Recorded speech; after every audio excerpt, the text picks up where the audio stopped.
Hello, I'm Sky Matsuhashi, founder of SmartPokerStudy.com, the place for poker players who are always striving to be better today than they were yesterday.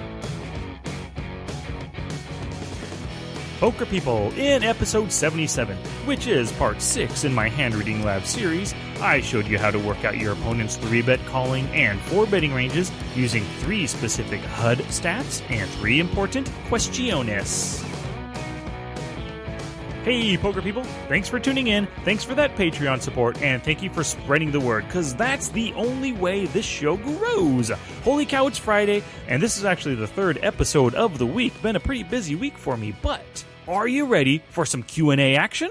I know I sure am. Hey, if you saw yesterday's Weekly Boost video where I showed you how I work out my ranges with Flopzilla, what did you think? Did you appreciate seeing my ugly mug there in the video, or did you see me then immediately turn it off? You know, I'm just wondering because I do have a face for radio, or, podcasting in this case.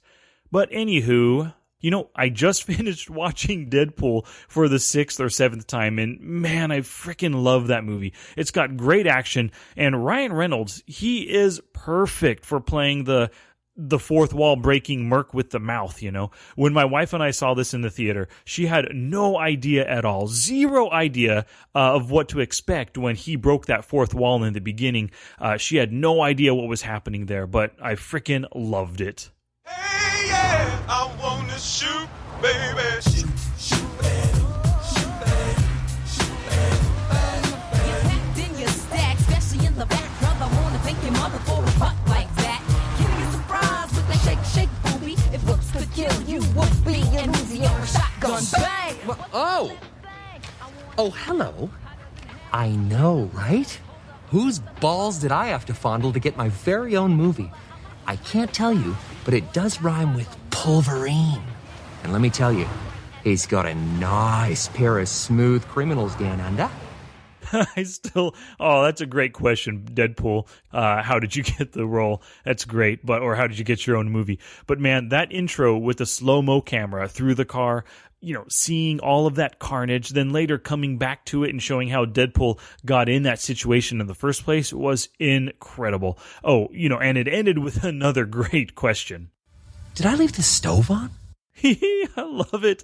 And speaking of my wife not really knowing what to expect with the movie, I hadn't seen a single preview of Deadpool beforehand. So I was totally surprised by that CGI character and his trainee that played a role in the movie. And don't worry, no spoilers here. I won't tell you who it is in case you haven't seen Deadpool yet, because I really recommend that you see it. But yeah, I was totally surprised by that CGI character and his trainee. And that's a great lesson for all of you as well. I've talked about it before, but if you're going to see a movie, no matter what, that you're going to go to it. Skip the trailer, For me, a movie like Deadpool or The Avengers or Sex and the City Part 3, when that eventually comes out, I ain't going to watch the previews because I'm going to see those movies no matter what.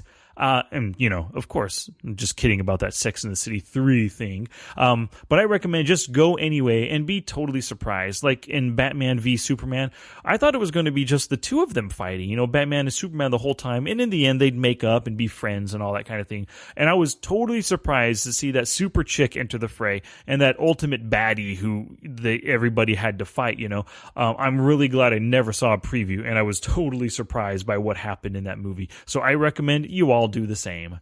Alrighty, well, enough of that jazz. Let's get to the poker questions. I'm featuring 3 questions today from some radical Deadpool-loving poker peeps, so let's get this show on the road. Visit today's show notes at smartpokerstudy.com/pod79 for links to everything I discussed today, and to join the weekly boost for exclusive poker strategy delivered directly to your inbox every week.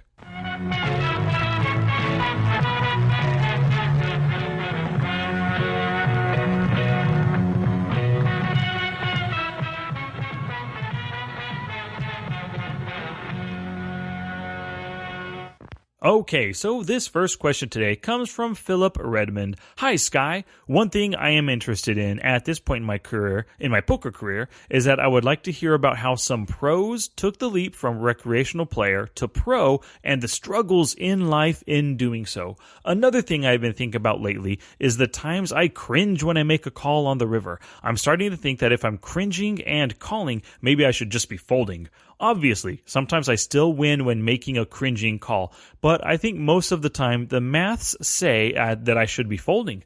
I'm wondering if this is something other players think about, and maybe they just muck it when they get that feeling. Cheers, mate! Alrighty, well, thank you for that question, Philip. And regarding the first part, making the jump from a rec player to a pro, that's not something I've asked many pros about just yet, but I've heard a lot of this discussed on other podcasts. You can listen to them like, Thinking Poker, 2+2 podcast, the Ante-Up podcast. They interview a whole lot of poker pros, and they often start with their backstory, how they got started in poker. And that's where you can really hear how they made the jump from rec player to pro, what went into it, what happened in their outside lives. So I recommend hitting up those podcasts. It's something, when I have pros on, I'll probably never ask those kinds of questions because to me, it really doesn't matter. I mean, they made the leap, they forced their way into the poker world, made the leap, did what it took to, I guess, continue in that profession. So it's just something I never ask about what it was like to make the leap. But about making those bad river calls, that terrible feeling when you make the call is often a sign that there's some gut intuition there that, that tells you you're making a bad call. Now, that does not mean that you should just fold every single time, but take this possible leak of yours as a reason to up your game and start to practice ranging players or hand reading through the streets. The better you get at this, the more often you'll be able to get away from weaker hands on the river, as well as getting more value when you know your hand is better than your opponent's. You can refer to the current series that I've got going with the hand reading lab for more info on hand reading. So calling when your gut tells you shouldn't is a problem of yours that could be a possible leak, but I guarantee it's a problem for others as well. Lots of players don't want to give up on the river for fear of getting bluffed or maybe just out of stubbornness, just calling out of spite. You can take advantage of this common leak on the river by going for value every time you're up against a player who can call with worse than top pair. Those guys that just cannot fold, those are the ones that you got to be value betting every single river to make that moolah. Alrighty, thanks for that question, Philip.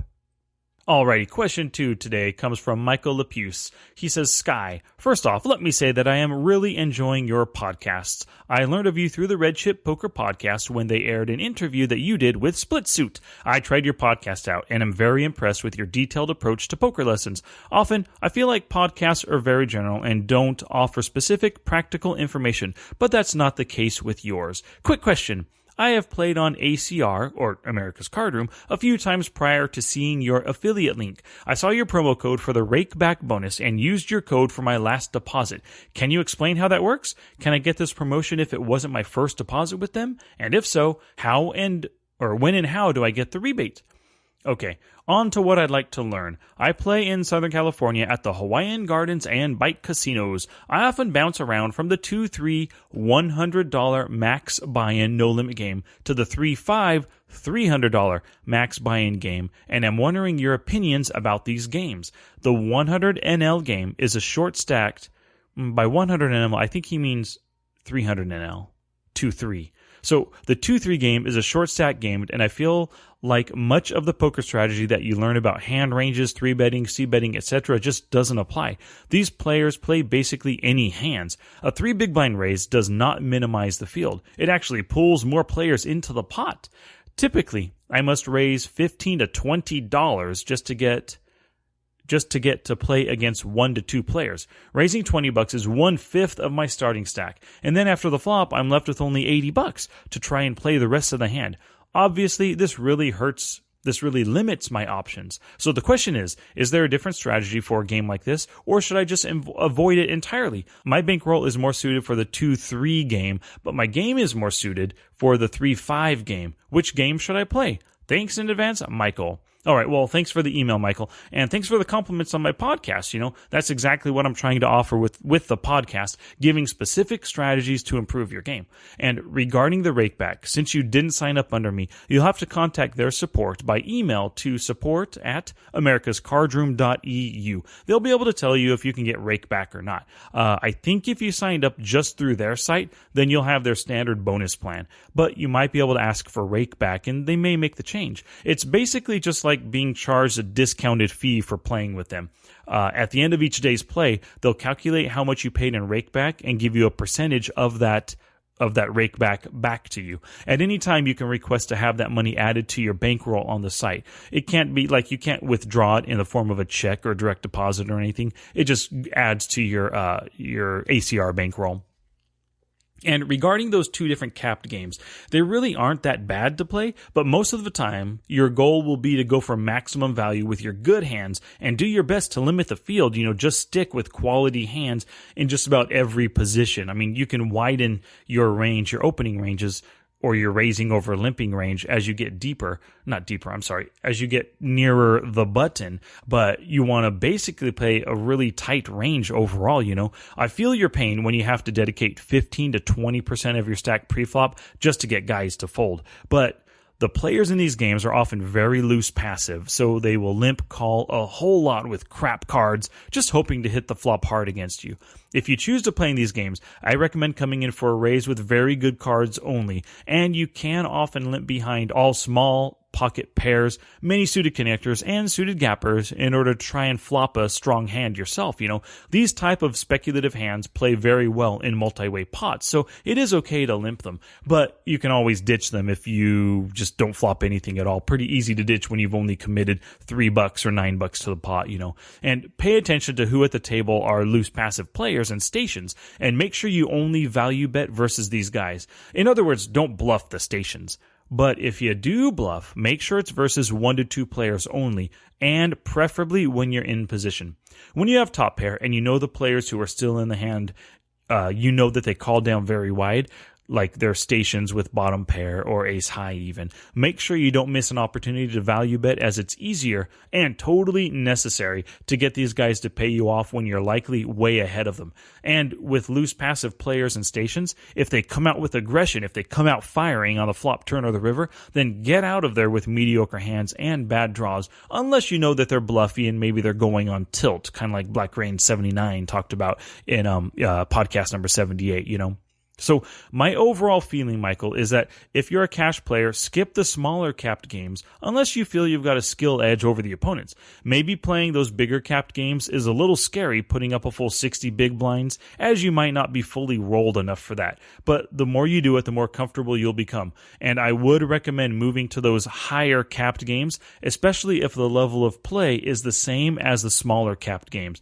You could just imagine if all the opponents are the exact same at the two different caps, you might as well play the higher cap because you have the same odds of winning based on your skill, and you could be winning more money in that regards right there. So thanks again for that email, Michael, and keep them coming.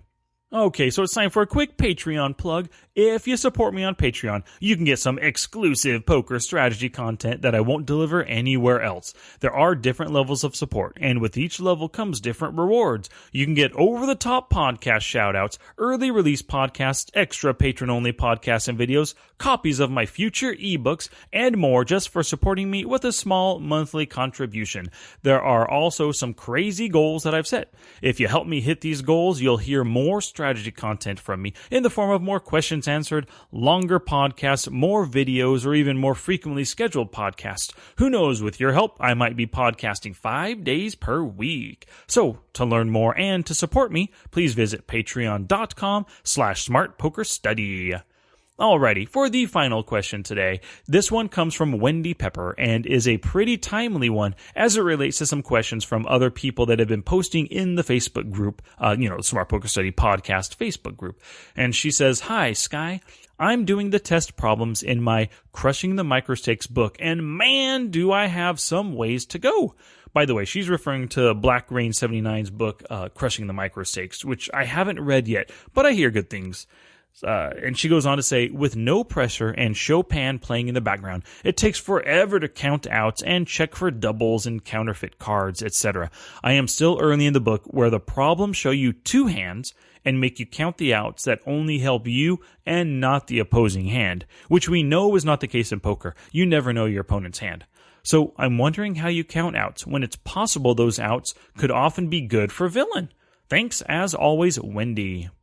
Alrighty, this is a great question, Wendy, and I'm glad to hear that you're doing this practice. Now, there are two parts to your question. Part one is how do I practice counting outs? And part two is how do I know if my outs are really my outs and don't help my opponent make a better hand? I'll start with the first question, as that's the easier one, of course. For getting better at counting outs, it's just a case of practice, practice, practice. I'll admit that I haven't read that book yet, so I don't really know the problems that you're referencing, but here's how I would practice counting outs. Just grab a deck of cards, an actual deck of cards, and deal a flop. Whatever the cards are, there's most likely some kind of straight draw, flush draw, or full house draw. And after that first flop and you count those outs, put that flop to the side and deal a new flop. Count the outs, put it to the side, deal a new flop. Just go until you finish out that entire deck. So, for example, I just did a little test for myself, and I whipped out my deck, and the first flop I dealt was the deuce of spades, six of spades, eight of hearts. So there's a flush draw and a few straight draws possible. If I had two spades, there are 9 outs for a flush. If I had 7-9 offsuit, then I'm open-ended for 8 outs to the straight. And one thing I like to do is figure out what's the best possible drawing hand given a flop that would yield the most outs possible to hit a made hand or just a winning hand. So this flop that I just mentioned, the deuce 6-8 with 2 spades. So the best possible drawing hand would be a straight draw plus a flush draw and an overcard for a top pair possibility. So I would say the 9 of spades, 7 of spades would be the best hand. Your flush draw has 9 outs. You're open-ended for 6 additional outs. Remember that you can't double count the flush cards, as those also make your straight, so you can't count the 10 of spades or the 5 of spades in this case. Plus, you've got 3 9s left in the deck for a top pair hand. That's 9 plus 6 plus 3 outs for a total of 18 outs. Multiply this by 4 and you've got about a 70% chance of improving your hand by the river, which is great odds, so you ain't folding just yet. Now, for the second part of your question, what about quote-unquote outs that help my opponent? So, of course, this is one of the dangers of chasing non-nut weaker draws. Looking at that deuce 6-8 flop, having that 9-7 of spades is great because we're drawing to the nut straight, but our flush draw is a bit weak. It's only 9 high, and that's what we need to be careful of. Looking at this another way, we've actually got 7 outs for a good chance of getting stacked. We hit a spade, he makes a better flush, and we lose all our chips. That's no bueno. Also, we counted the 3 remaining 9s as possible outs, but of course a 9 could also complete somebody else's straight. Therefore, it's also a possible counterfeit card for us. So the key is to look out for this every time we're drawing to less than the nuts. There's no sure way to know that this is the case, but we can look to the opponent's actions to help determine this. So regarding the deuce 6-8 two-tone flop, and two-tone just means there's 2 different suits on the board. There was 2 spades and a heart, So regarding that deuce 6-8, it all depends on what we know of our opponent. Lots of players play flush draws passively, while others play them aggressively. So, based on what we know about him and his actions, we can assume one way or the other whether he's got a flush draw or not. Basically, all that I just said is to say that the more practice you put in, the more you'll be able to count the outs quickly. And as you practice more and more, you'll be able to spot what cards could counterfeit your draw. This is the kind of stuff that you'll learn to watch for just as you practice more and more. I wish there was an easy way to say, hey, no matter what, he's got a flush draw, don't go for the spades. Or, there's no way he has a flush draw, he has an overcard. You've got to basically look at his action and the type of player to make some assumptions on what he has. And if you make a hand and you are worried that the villain maybe he made a better hand, you need to let his actions from that point forward, paired with what you know about him, tell you if he's likely got the better hand or not. The other day, let me give you a great example. The other day, I played a live MTT with a super passive player who just limped and called almost all hands pre-flop. And one time, he had top pair, top kicker. He had ace-king on an ace-high board, and he didn't even bet for value with top pair on the flop, the turn, or the river. He just check-called 2 streets and then checked. I think the opponent checked behind the river. This guy was super passive. But one hand, he suddenly came alive, and I'm telling you, came alive with the board was an ace, queen, X, 10 board. I don't remember what that third card was. Might have been a deuce or 3. It was inconsequential. But it was an ace, queen, X, 10 board, and he shoved 7 times the pot on the turn. Like, no joke. The action came to him, ace, queen, X, 10, and he shoved on the turn. Nobody called him, and for some reason, he showed us all the nuts. He turned over king, jack for the turn to straight. Ace, queen, 10. He had the king, jack. Now, He went from a super passive calling station to a gigantic 7x pot aggressive better. This was obviously a great hand, and it was the nuts in this case, so he overbet for max value without considering his image and what he'd make of this, or what we would make of this bet, you know. In this instance, if I had two pair like the ace-queen or the ace-10, I would have absolutely considered making the fold in this case, because of his just obviously overly aggressive play, and his generally passive nature told me that he had the nuts on this board without a doubt. And wow, that was a long answer, so thank you very much for that question, Wendy. I hope it helped you out. Thank you so much for listening, and thanks again to Philip, Michael, and Wendy for the questions featured today. I hope my answers boost your poker skills. And if you're not already there, head to the show notes for everything discussed today at smartpokerstudy.com/pod79. And don't forget about Split Suit's Hand Reading Lab, my exclusive hand reading webinar for those who purchase the lab using my offer code SMART is coming up tomorrow, Saturday, July 9th. At 10 a.m. Pacific. This is your last chance to purchase the lab in time for the webinar, so get on it. Visit www.splitsuit.com/HRL and use offer code SMART in lowercase to receive the course, as well as Split Suit's popular video series called Playing 3-Bet Pots. And you'll have access to my 1.5-hour hand reading webinar on Saturday. I don't want to hear any whining after Saturday about you missing the webinar. Just send me your purchase confirmation and you'll be enrolled. It's only 1 day away, so don't miss your chance. I hope to see you there. And I love feedback, so send it to me through the show notes or send it via email to sky@smartpokerstudy.com. And I've got to thank Johnny O for responding to my challenge from episode 77. I challenged everyone to come up with a 3-bet continuance range for a very specific scenario, and Johnny was the only one who emailed them to me. Thanks for interacting, Johnny. I like where your head's at, and I'm happy to see you taking the initiative to improve your game. Good on you, mates. Alrighty, poker people, be sure to come back for Tuesday's podcast, where I will continue the Hand Reading Lab series with part 7, where I'll discuss counting combos, and I'm sure Wendy will enjoy that episode. Of course, word of mouth is the best advertising, and I thank you for sharing the show with other poker people. It only grows with your help, so share it with someone who'll get value from it just like you do. And don't forget to visit patreon.com/smartpokerstudy to support the show. Until next time, study smart, play much, and make your next session the best one yet.